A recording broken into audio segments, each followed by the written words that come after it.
Hello बच्चों, good morning. Welcome to Pawan ji classes. अब आप लोग की जितनी भी तकलीफें आ रही थी वो सारे का सारा दूर होने वाला है, क्योंकि अब पवन जी क्लासेस में प्रत्येक दिन वीडियो अपलोड होने वाला है। जो आपका डाउट था एनएन सिन्हा का और अनदर टॉपिक का, जो भी बुक का आप क्वेश्चन सॉल्व करते हो, न्यूमेरिकल सॉल्व करते हो, उसमें जितना सारा डाउट था जो आप लोग कमेंट से भरपूर कर दिए थे कि सर प्लीज़ वीडियो लाइए, सर प्लीज़ वीडियो लाइए, आज आपका पवन जी क्लासेस जग चुके हैं और आज के बाद रेगुलर वीडियो आएगा, है ना। कहावत में सही कहा गया है कि दोस्ती को कभी छोड़ना नहीं चाहिए, और आप लोग सब मेरे भाई बहन दोस्त आदि सब कुछ हो, इसलिए एक अच्छा कहावत कहा गया है कि 7 कलर मेक आ रेनबो।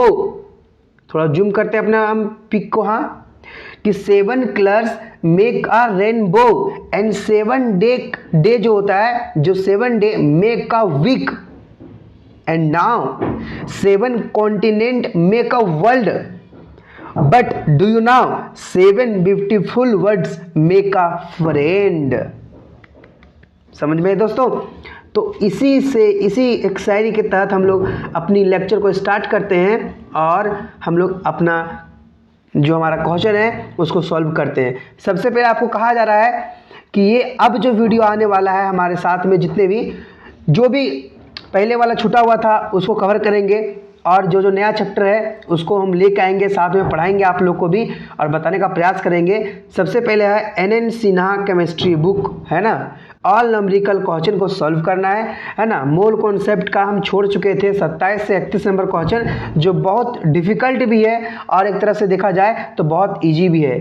आपका ये चैनल है पवन जी क्लासेस, आपको सबको सब्सक्राइब करना है, और ये टेलीग्राम चैनल है जिसमें इसका PDF जाएगा, और साथ साथ में आपका जो भी डाउट है वहाँ पे आप लिख सकते हैं, कमेंट कर सकते हैं, और इस टेलीग्राम को हम इस डिस्क्रिप्शन बॉक्स में भी दे देंगे, वहाँ से आप लिंक को क्लिक कीजिएगा तो आप डायरेक्ट वहाँ पे ज्वाइन करने के लिए ऑप्शन में टेलीग्राम में चले जाओगे। तो सबसे पहले हम लोग स्टार्ट करते हैं। हम लोग आज का कार्यक्रम हम बताना चाहेंगे कि कोई भी हम लोग टॉपिक स्टार्ट करने से पहले हम जितने सारे क्वेश्चन रहेंगे उसमें से क्या कॉन्सेप्ट है पहले वो बताऊंगा, फिर उसी के साथ साथ में सारे क्वेश्चन को सॉल्व करूंगा। और दोस्तों जितने हमारे सारे भाई बहन लोग हैं, हम ये कहना चाहेंगे आप लोग से कि आप लोग एक काम कीजिएगा कि हमें नेक्स्ट वीडियो क्या बनाना चाहिए, किस टॉपिक बनाना चाहिए, वो आप कमेंट बॉक्स में कमेंट कीजिएगा ताकि हम पता कर सकें कि हमको ये टॉपिक बनाना है। और सभी को टेलीग्राम ज्वाइन कर लेना है, वहाँ पे अपनी डाउट को भेज सकते हैं और सारे कमेंट को हम लोग देख सकते हैं, है ना। तो हम लोग स्टार्ट करते हैं, और आज का टॉपिक ये है हमारा बच्चों, सुनिएगा ध्यान से। हमको जो भी क्वेश्चन दिया है उसके तहत हम लोग काम करेंगे। देखिए हम क्या किए हैं, क्योंकि मेरे पास अभी तत्काल में बोर्ड नहीं है, मेरे पास तो बोर्ड नहीं है, तो मैं एक तरह से डिजिटल बोर्ड की तरह का यूज कर रहा हूँ मैं। और मतलब ये प्लेटफॉर्म जो हमारा डिजिटल बोर्ड की तरह ये जो दिख रहा है आपको सामने, ये एक्चुअली हम ज़्यादा अगर क्वेश्चन को सॉल्व करके बनाते हैं तो बहुत समय लगेगा, और अगर हम लिख के लाते हैं और उसको समझाते हैं तो आपको कम समय में बहुत कुछ मिल जाएगा। लिखने में समय जो लगेगा वो लिखने से हम लिख के पहले लाते हैं ताकि आपको कम समय में ज़्यादा कुछ मिले। तो चलिए दोस्तों, सबसे पहले लिखा गया है कि हम लोग शॉर्ट ट्रिक देखते हैं कोई भी न्यूमेरिकल क्वेश्चन का सॉल्यूशन का। तो एनएन सिन्हा केमिस्ट्री बुक का नाम है। अगर पूछे जाए टाइम के बारे में, जो कोई क्वेश्चन दे दिया और आपको टाइम पूछ रखा है, तो उसमें क्या करना है, जितना खर्च करना होगा अपॉन जितना स्पीड से खर्च करना होगा, अगर ये आप जितना खर्च करना है अपॉन जिस स्पीड से खर्च करना है, अगर इस चीज़ को फॉर्मूला यूज करते हैं तो आपका क्वेश्चन बन जाएगा। तो इसी के अंतर्गत आपको एक क्वेश्चन लेकर आए हैं जो हमारा है 27 नंबर क्वेश्चन। तो 27 नंबर क्वेश्चन में क्या कहता है, जरा गौर कीजिएगा इसको। क्वेश्चन है कि हाउ मेनी ईयर, देखिए पूछेगा कितना ईयर लगेगा, would it take to spend Avogadro number of rupees at the rate of 1 million rupees of per second. देखिए बच्चों, मैं इसका सारा का सारा आंसर भी लेकर आया हूँ। अगर आप कहोगे तो मैं बना भी सकता हूँ, ऐसा कोई दिक्कत नहीं है, लेकिन आपको पता चल गया है कि हम आपको पहले बना के दे चुके हैं यूट्यूब मतलब हमारा व्हाइट बोर्ड पे, तो आपको विश्वास होगा कि आप व्हाइट बोर्ड पे बना चुके हैं, वहाँ पे समझा के बना है, तो यहाँ पे भी समझा के बताएंगे और आशा है कि आप जरूर समझोगे मेरे बात को, है ना। सबसे पहले बच्चों को, है ना, अपने अंदर लुभान्वित करने के लिए कुछ ऐसा करें जिसे बच्चा ये ना बोले कि आप मेरे साथ गद्दारी वाला काम कर रहे थे, आप मेरे साथ, है ना, मतलब कोई बोलते मिसअंडरस्टैंडिंग वाली काम कर रहे थे। नहीं बच्चों, हम कभी भी बच्चों के साथ में मिसअंडरस्टैंडिंग वाला काम नहीं करते हैं। अगर इस तरह से अगर कॉन्सेप्ट समझ में नहीं आता है, अगर जो ये लिख के लाए हैं अगर इस तरह नहीं आता है, तो आप कमेंट कीजिएगा, मैं बना के भी डालूंगा वीडियो, लेकिन आपके साथ कभी भी गद्दारी वाली बात कभी नहीं करूंगा मैं। लेकिन देखिए, अगर इसमें समझ में आता है तो प्लीज भी कमेंट कीजिएगा कि हाँ सर, हाँ भैया, इस तरह मैंने समझा, और आपके पास अभी बोर्ड नहीं है, अगर आप इस तरह बताते हो तो मेरे लिए बहुत बहुत भाग्यशाली की बात है, बहुत बहुत खुशी की बात है, तो मैं जरूर बनाऊंगा। और इस वीडियो के अंदर में सभी को कमेंट कीजिएगा, तो मैं अगले वीडियो लाने का प्रयास जरूर करूंगा। चलिए, तो सबसे पहले बोला गया कि जितने हमको जो रुपीस स्पेंड करना है वो एवोगाड्रो नंबर के बराबर दिया था। देखिए, पहले आप क्वेश्चन को समझिएगा, उसके बाद क्वेश्चन को सॉल्व कीजिएगा। क्वेश्चन पूछा गया था कितना साल लगेगा, है ना, कोई भी एवोगाड्रो नंबर के बराबर अगर हम स्पेंड करते हैं कोई भी रुपीज को, तो बोला गया, तो और इसका जो रेट दे रखा है वो बोला गया कि खर्च करने का जो रेट है, रेट ऑफ स्पेंडिंग के बारे में बताया गया, वो है कितना, कहते हैं 1 मिलियन पर सेकेंड हम लोग 1 मिलियन खर्च कर रहे हैं रुपीज को।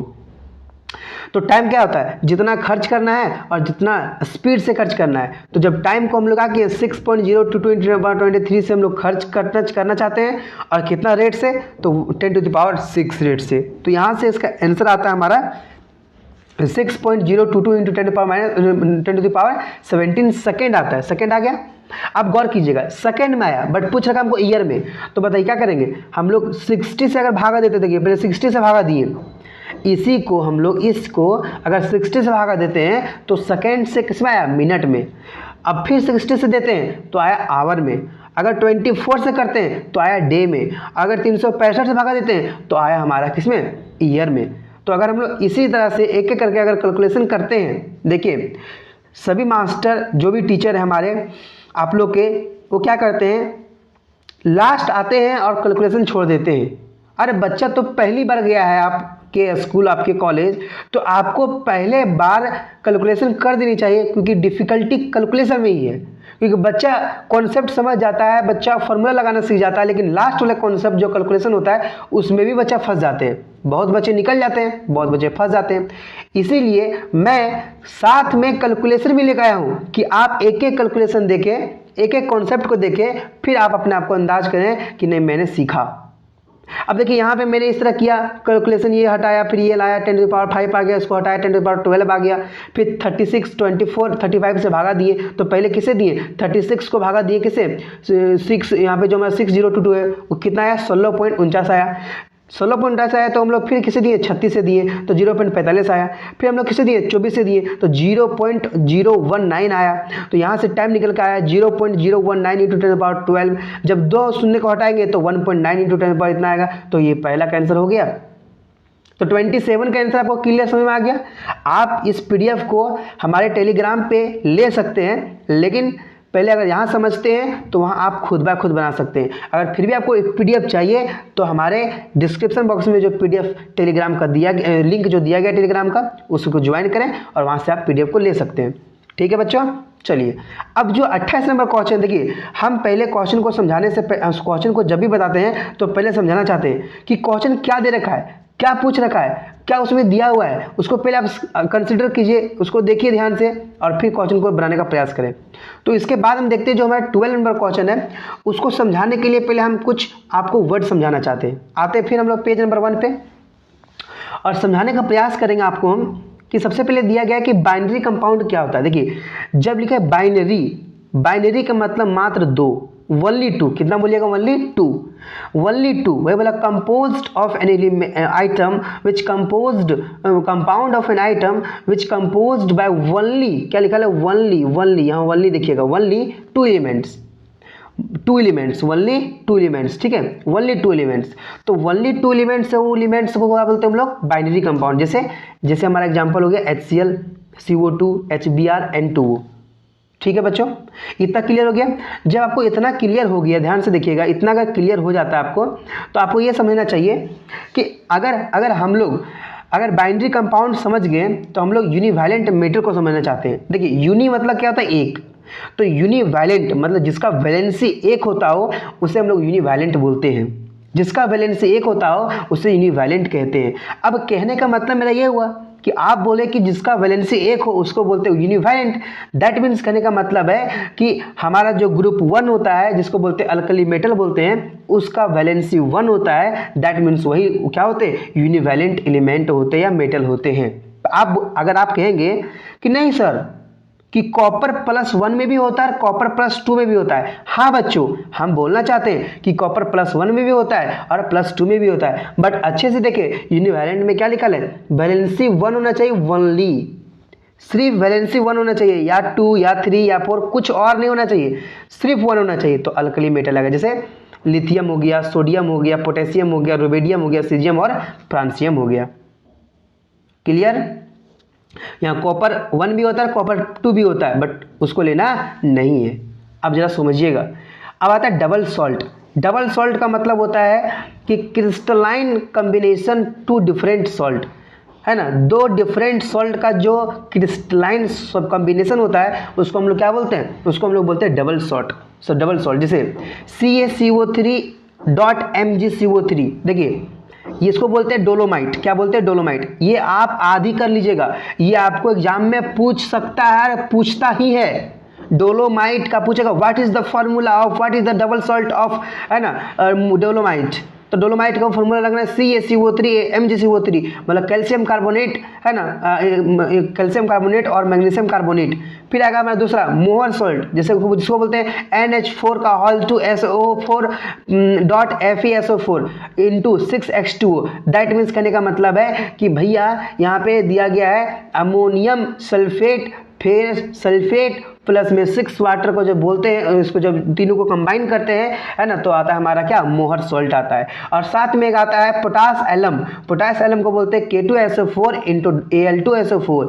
अब देखिए गौर कीजिएगा यहाँ पे जितना भी एनायन था, देखिए CO3 SO4 SO4 मतलब देख रहे हैं जो अनायन है सेम है, बट वहाँ देखिए जो हमारा कटायन है, ये यहाँ कैल्शियम है और यहाँ मैग्नीशियम है। मतलब कैल्शियम अलग है कटायन में, मैग्नीशियम अलग है। दैट मीन्स जो हमारा, लेकिन बट जो अनायन है CO3 दोनों में सेम है, दोनों में क्या है, सेम है। मतलब कहने का मतलब ये है कि कभी भी डबल सॉल्ट का फॉर्मेशन होता है मेरे भाई, मेरे बहन, मेरे लाल, मेरा गुड़िया, मेरा जो भी हो, हम कहना चाहते हैं आप लोगों को कि जब भी डबल सॉल्ट का फॉर्मेशन होता है, आप दिमाग में फिक्स कर लीजिए कि जब भी डबल सॉल्ट का फॉर्मेशन होता है तो हम लोग क्या करते हैं, अनायन को सेम रखते हैं और कटायन को डिफरेंट रखते हैं। आप कहीं भी चेक कर लीजिएगा, ये लिखा है कि essentiality features to form make double salt. तो क्रिस्टलाइन स्ट्रक्चर सेम होना चाहिए, अनायन सेम होना चाहिए, बट कटायन डिफरेंट होना चाहिए। नहीं आया? अरे आया तो कमेंट बॉक्स में कमेंट करो ना कि आया सर, आया भैया, कुछ तो लिखो भाई मेरे। और बहन लोग से भी बोल रहे, आप लोग चुपचाप से वीडियो देखते हो। नहीं, अगर सच्चाई की बात बोलेंगे तो मेरे दिल की बात ये है कि हमारे जितने भी बहन हैं वो बहुत बहुत ज़्यादा सपोर्ट करते हैं, बहुत अंदर से वो पढ़ने का जिज्ञासा रखते हैं। हमको पता है, मैं ये वीडियो लाया हूँ तो एक गर्ल्स की वजह से लाया हूँ, है ना, और एक गर्ल्स ने, बहुत सारे गर्ल्स की वजह से लाया हूँ। बहुत सारे मेरे भाई लोग भी कमेंट किए। मैं कमेंट देख के ऐसा लगा ना कि मुझे वीडियो लाना चाहिए, बच्चों को ज़रूरत है ना। मैं नाम बोलना चाहता हूँ। कल का मैसेज में हमारा आया था सुहाना परवीन के नाम से। सुहाना, थैंक यू फॉर मोटिवेशन, क्योंकि मुझे समय नहीं मिल पाता है और मैं इस चीज़ को करने के लिए बहुत मेरे अंदर चाहत है, बट बोलते हैं ना कि समय जब साथ नहीं देता है ना तो कुछ करने का मन नहीं करता है बस। बट मैंने कल सुहाना का एक मैसेज देखा और उस मैसेज ने मुझे के रात को हिला दिया और मुझे ये मोटिवेशन दिया कि नहीं, बच्चों आपका इंतज़ार कर रहे हैं, बच्चा आपका वेट कर रहे हैं, आपका वीडियो का वेट कर रहे हैं कि काश वीडियो आता और हम उस वीडियो को समझ पाते और हम देख पाते और मुझे सारे कॉन्सेप्ट क्लियर हो पाते। थैंक यू सारे बच्चों, हमारे जितने भी हमारे छात्र छात्रा हैं। मतलब हम चाहेंगे कि सारा रेगुलर का रेगुलर वीडियो मिले आप लोग को, और आप लोग भी इसे लाइक कमेंट और शेयर करें। चलिए हम लोग आगे बात करते हैं। तो क्रिस्टलाइन कोई भी डबल सॉल्ट को फॉर्मेशन करना है तो समझ में आ गया कि ये कैसे करना है। अब एक क्वेश्चन देते हैं, उस क्वेश्चन को समझिए आप। देखिए क्वेश्चन क्या है, देखिए ध्यान से आप, है ना। क्वेश्चन ये है, दिखाते हैं आपको। हाँ चलिए, ये क्वेश्चन है और इस क्वेश्चन को आप समझिए और क्या कहना चाहता है वो देखिए आप, है ना। क्या क्वेश्चन है समझिए। बोला double salt with Al2SO3 is formed by B. बोला गया बी के द्वारा, बी बोला गया बी Al2 के Al2SO4 3 से क्या बनाया, डबल सॉल्ट बनाया। तो हम जानते हैं दैट मीन्स कहने का मतलब क्या है, अगर बी ने बनाया है Al2SO3 का डबल सॉल्ट, दैट मीन्स जो बी का एनायन होगा वो पक्का SO4 एनायन होगा। मतलब उसका जो एनायन होगा वो SO4 होगा तो होगा, और यहाँ Al2 है मतलब M2 है, दैट मीन्स M मेटल है, तो यहाँ पे M2 हो गया। समझ में आया। तो अगर हम देखा जाए तो कोई भी चीज़ को अगर हम बोला गया कि अगर कोई भी हमारा कोई भी है जो कंपाउंड अगर किसी के साथ में डबल सॉल्ट बना रहा है तो उसका अनायन सेम रहेगा तो रहेगा, कटायन डिफरेंट हो सकता है बट अनायन सेम रहेगा तो रहेगा। मेरे बात समझ में आ गया। हम क्या बोलना चाह रहे थे, इसमें में आ गया कि कोई भी एलिमेंट अगर कोई दूसरे के साथ में डबल सॉल्ट बना रहा है तो पक्का है कि उसका अनायन सेम रहेगा लेकिन कटायन डिफरेंट रहेगा। तो अब जरा सुनिए, आपने क्या किया, आपने एक बी एलिमेंट को खोज रखा कि जो हमारा अनायन होगा वो पक्का दिया हुआ अनायन का सेम मतलब उसी वही होगा। जैसे यहाँ पे अगर कुछ दूसरा लिखा होता है, अगर K2SO4 रहता तो K2SO4 रहता तो वहाँ SO4 तो अनायन पक्का होता ही होता, बट K2 वहाँ पे अलग है तो यहाँ ये फिक्स नहीं कि कटायन भी वही होगा, कटायन अलग हो सकता है, अलग होता है। तो हमको ये मेटल को खोजना है कि ये मेटल होगा क्या, ये मेटल को खोजना है कि मेटल होगा क्या। तो अब मेटल को खोजने के लिए हम लोग आगे की ओर बढ़ते हैं, गौर कीजिएगा।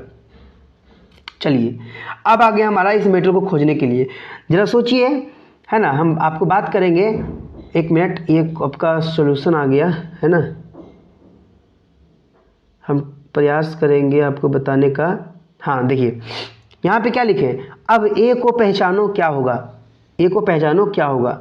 मान लो कि आपने ए के साथ में सल्फर लिया, मान लो देखिए मैं 29 नंबर क्वेश्चन को ही डिफाइन कर रहा हूँ, 29 या 28 नंबर, मैं 28 नंबर क्वेश्चन को ही डिफाइन कर रहा हूँ, बट इतने लंबे प्रोसेस वो है जो कि आप समझते समझते पागल हो जाओगे। बट मैं एक कॉन्सेप्ट दे रहा हूँ जो कि आप समझेंगे तो उस मतलब जो 28 नंबर क्वेश्चन है ना वो आप अच्छे तरीके से तुरंत उसको सॉल्व कर लेंगे फटाक से। कैसे, देखिए उस क्वेश्चन में दे रखा है कि अगर हमने ए को सल्फर के साथ में कंबाइन किया, मतलब उसको रिएक्ट किया तो बी मिलता है, और बी क्या था, M2SO4 था। मेरा बी क्या है, M2SO4 है।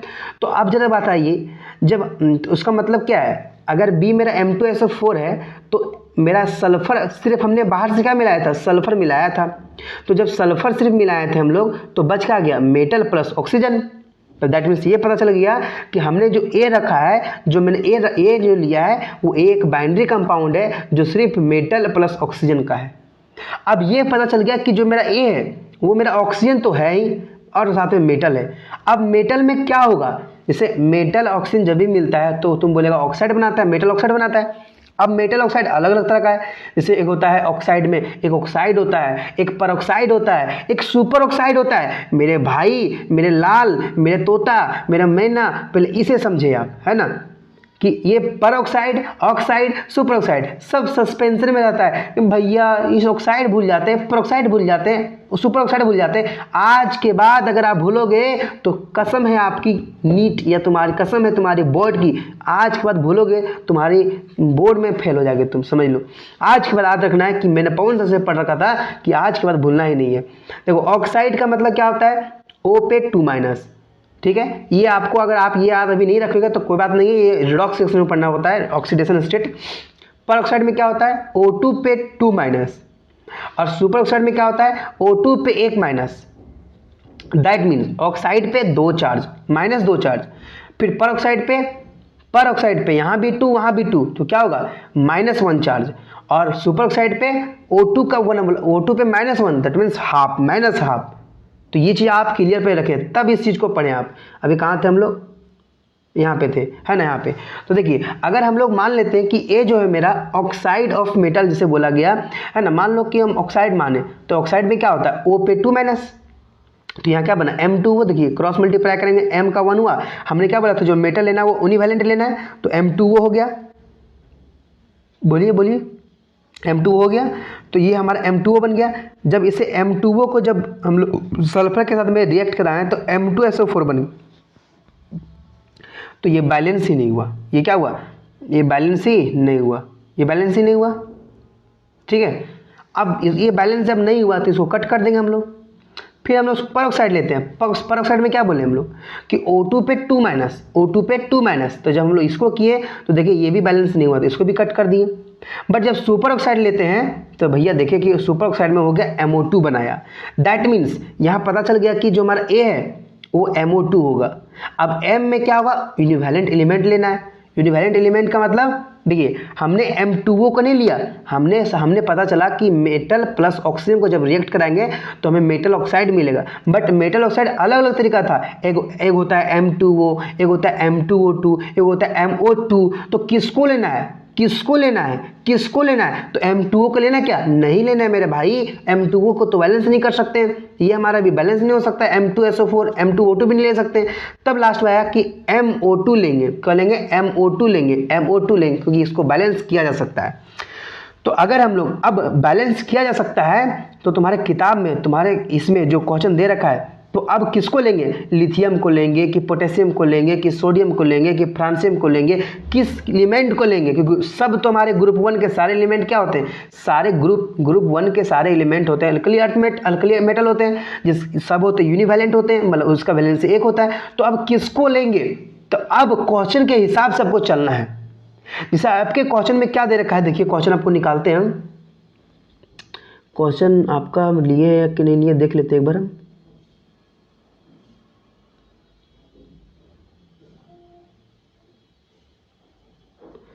क्वेश्चन मैंने आपका नहीं लिया, ठीक है, हम डायरेक्ट सॉल्यूशन लेकर आए हैं, बट हम क्वेश्चन आपको पढ़ना चाहते हैं। क्वेश्चन हम पढ़ेंगे आपको अपना मोबाइल से हम, ठीक है, एक मिनट।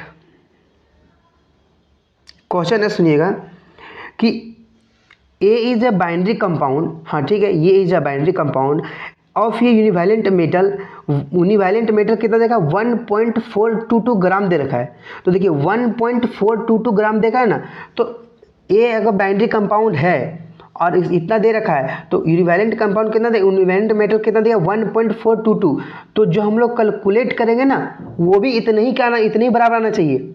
अगर इससे आगे पीछे होता है तो फिर ये नहीं हो सकता है। जैसे अगर हम लेते हैं, एक लेते दिखाते हैं आपको हम, ठीक है, एक मिनट, आप तब समझ पाएंगे, क्योंकि हम सिर्फ बोल के नहीं समझा सकते हैं।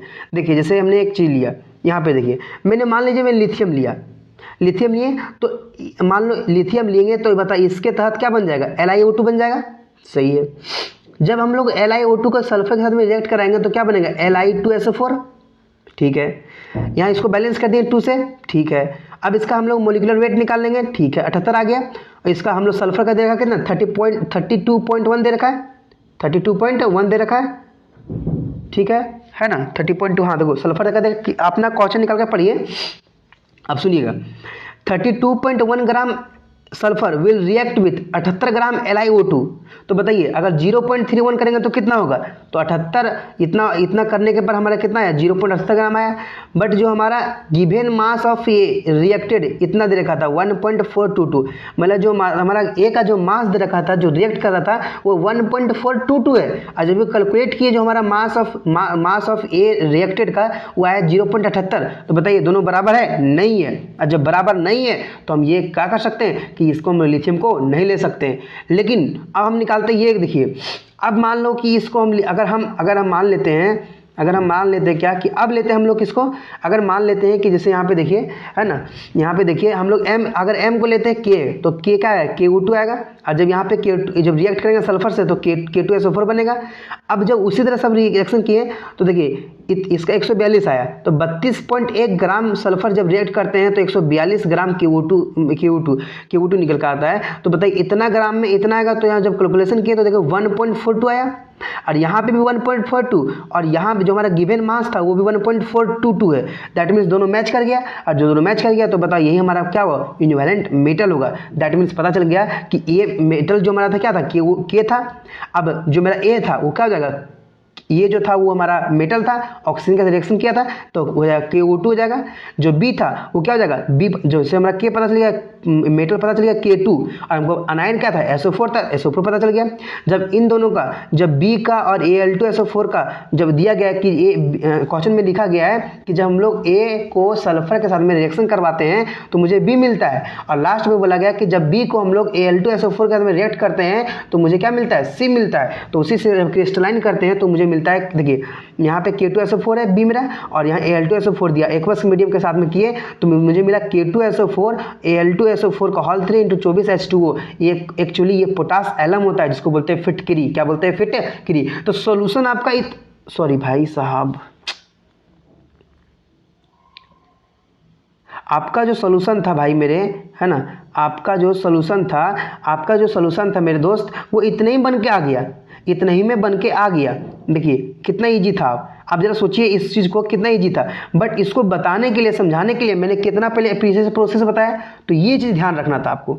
अगर इस पे ध्यान देते हैं तो फिक्स है कि आप इस क्वेश्चन को समझ गए होंगे, और नहीं तो आप इसको फिर दोबारा देखिएगा तो पक्का आएगा। और नहीं आया होगा तो कमेंट बॉक्स में कमेंट कीजिएगा कि मुझे 28 नंबर क्वेश्चन नहीं आया, मुझे फिर से बताइए। मैं आपको पर्सनली टेलीग्राम से निकालूंगा, और टेलीग्राम पे आपको ज्वाइन होना है, डिस्क्रिप्शन बॉक्स में दिया जाएगा, आपको ज्वाइन उसमें करूँगा मैं, और अलग से आपको मैं बताऊँगा कि आपको समझ क्यों नहीं आया। तो मैं सारे बच्चों से, एक बच्चों से, सारे विद्यार्थी, हमारे सारे छात्र छात्राओं से मैं अनुरोध करूंगा कि आपको नहीं आता तो मुझसे बात कीजिए, आपको हम सब चीज़ बताने के लिए प्रयास करूंगा। देखिए कहावत में कहा गया है, हम सुनते हैं, कहावत में कहा गया कि अगर कोई भी अगर चीज़ को अगर यूट्यूब से समझ में नहीं आता है, वीडियो समझ में नहीं आता है, तो अगर आप किसी से वार्तालाप करते हैं तो उसमें ज़्यादा समझ में आता है। तो ग्रुप डिस्कशन करेंगे तो और ज़्यादा समझ में आएगा। तो अगर आपको चाहिए मेरे तरफ से बातचीत करना, मेरे तरफ से समझना, तो आपको हम बोला गया कि आप टेलीग्राम पे ज्वाइन होइए। टेलीग्राम से आपको मैं निकालूंगा, आप कमेंट कीजिए टेलीग्राम पर, और मैं आपसे ज़रूर बात करूंगा, आपको समझाने का प्रयास करूंगा कि आप पे प्रॉब्लम क्या है, आपको प्रॉब्लम क्या फेस हो रहा है। तो देखिए, और कहावत में ये भी कहा गया है कि आप लोग लड़कियों, जितने भी लड़कियां हमारे हैं, देखिए आप लोग डरिए नहीं। आप लोग को ये लगता है, हाँ सच में कहा गया है कि मतलब अगर कोई लड़की लड़का से बात कर रहा है, इसका मतलब ये गर्लफ्रेंड बॉयफ्रेंड की तरह एक्ट करता है, मतलब हमेशा उन लोग बातचीत करता है, गलत बिहेव मान लेता है। कोई भी मतलब जितने भी हमारे आसपास में जितने भी लोग होते हैं, उन लोग सोचते डायरेक्ट कि उन लोग गर्लफ्रेंड बॉयफ्रेंड है। भाई मेरे, ऐसा सोचना बिल्कुल बंद कर दीजिए। क्यों? क्योंकि हमारी बहन लोग इतनी भी मतलब इज्जत लुटाने वाले नहीं है जो कभी भी इज्जत लुटा देगी और कभी भी इज्जत को अपने बचा लेगी। कभी ऐसे नहीं होती। सारी लड़कियां समझदार होती है, सारी लड़कियां हमारे अच्छी होती है, और उन लोग को ये होना चाहिए कि नहीं, अगर हम पढ़ाई कर रहे हैं तो मुझे बात करना चाहिए।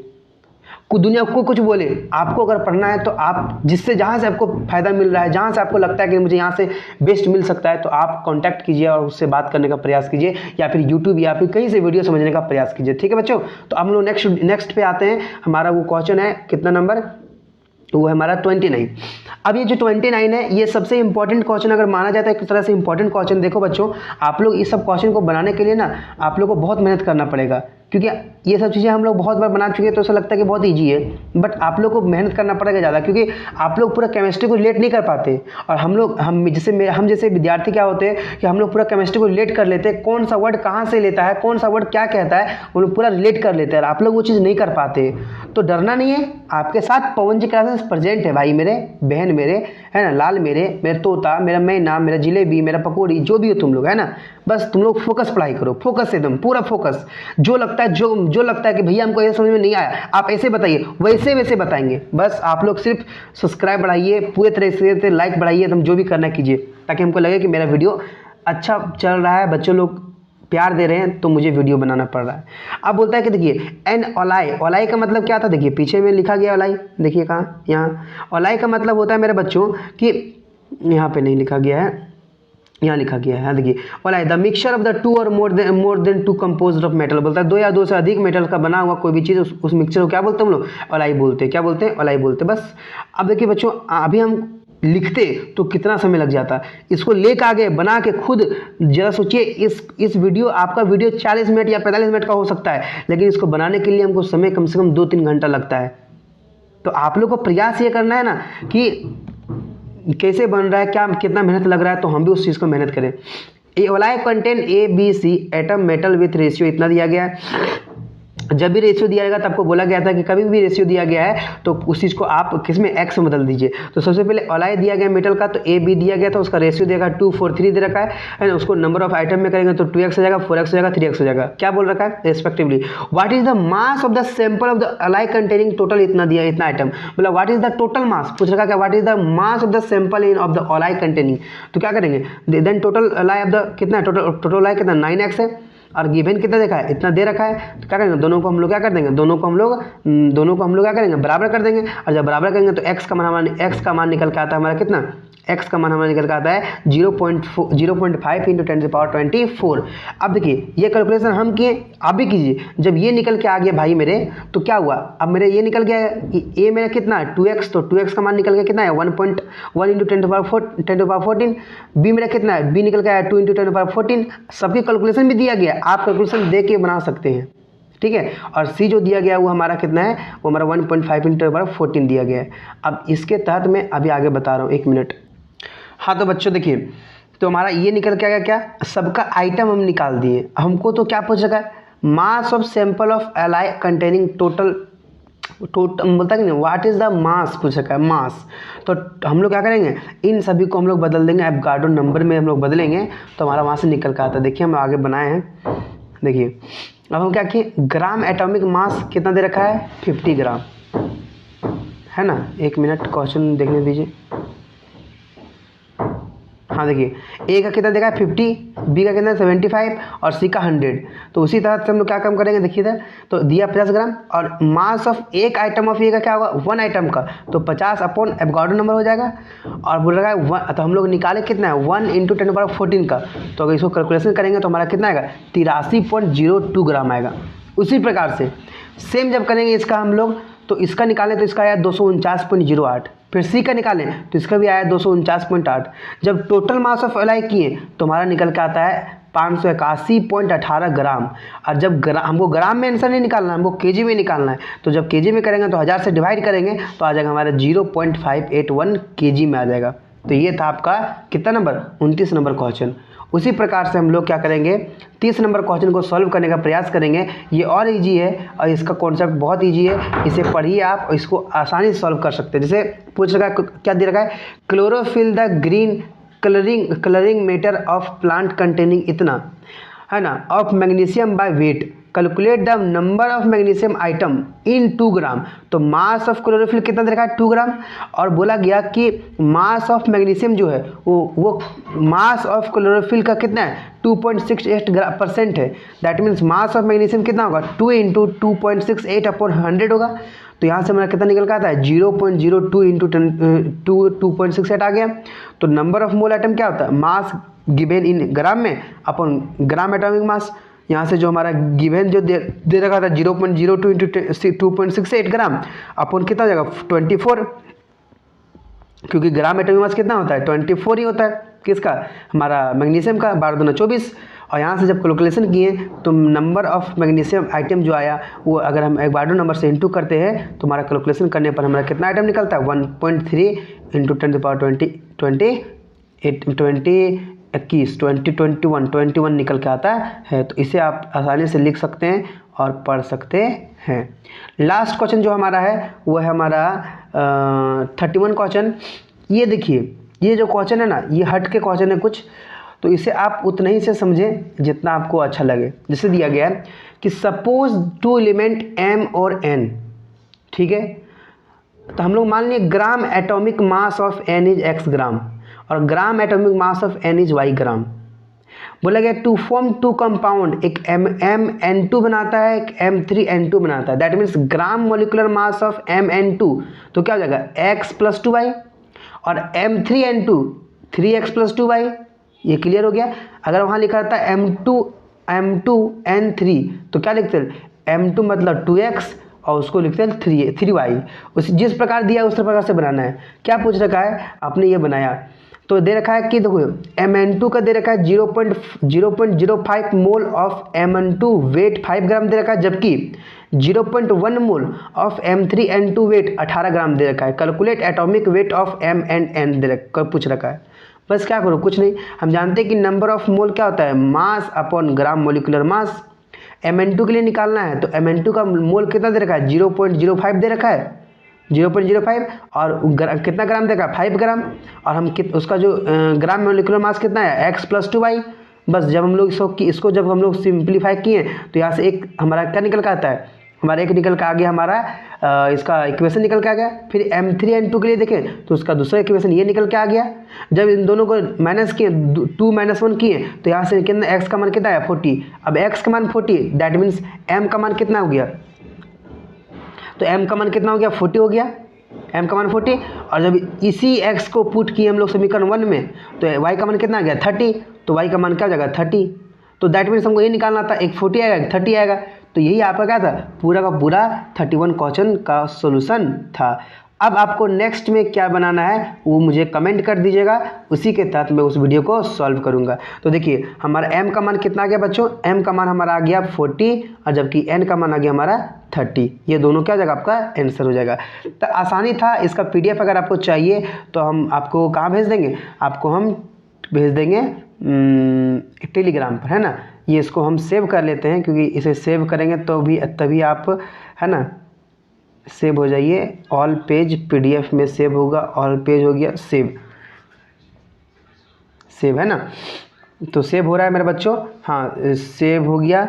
और आपको हम बताना चाहेंगे कि नेक्स्ट वीडियो में जो भी आएगा आप लोग बता दीजिएगा। और मैं आपको कुछ फैक्ट बातें बताना चाहता हूँ जैसे आप समझिए कि don't think about other only think about yourself because other are not thinking about you। इसका मतलब समझिए कि आप दूसरे के बारे में मत सोचिए, अपने खुद के बारे में सोचिए। yourself मतलब खुद के बारे में सोचिए, because other are not thinking about you, क्योंकि दूसरे आपके बारे में कभी सोचते नहीं हैं। और एक बात और कहा गया है कि girls is like a diamond, boys are like a gold. Girls जो है वो डायमंड की तरह है और बॉय एक गोल्ड की तरह है। Because diamond don't easily broke, क्योंकि डायमंड को आसानी से काटा नहीं जा सकता है। बट ये gold is very easy to melt, a smart ones can understand. Okay बच्चों, तो आपको हम ये शायरी सुनाए ताकि आप समझ सकें कि हमें किस प्रकार बन के रहना चाहिए। और ये सारा का सारा कॉन्सेप्ट जो था आपके साथ में वो बताया गया, समझाया गया। और ये पवन जी क्लास में बताया जा रहा है कि आपको सारा का सारा नोट्स और सारा का सारा जो हमारा कैलकुलेशन है न्यूमेरिकल का, है ना, सबको सारा दिया जाएगा। इसके तहत आपको ये समझाया जाएगा कि आपको अगले नेक्स्ट टाइम में किस प्रकार से प्रिपरेशन करना है। हम चाहेंगे कि हमारा सब्सक्रिप्शन जल्दी हो जाए और साथ में मोनेटाइजेशन जल्दी हो जाए, ताकि आप लोग से कुछ हम कुछ गिफ्ट देने का प्रयास करेंगे आगे जा कर के। तो पहले आप लोग क्या कीजिए, पढ़ाई अच्छा से कीजिए और फिर अपने दोस्तों को भी शेयर करें अच्छे लगे तो। और कमेंट जरूर कर कीजिए कि हमें ये क्वेश्चन समझ में आ गया, क्लियर नहीं आया हुआ तो बताइएगा, हम फिर नेक्स्ट टाइम में मेहनत करेंगे। ठीक है बच्चों, thank you, all the best for next video. Thank you बच्चों।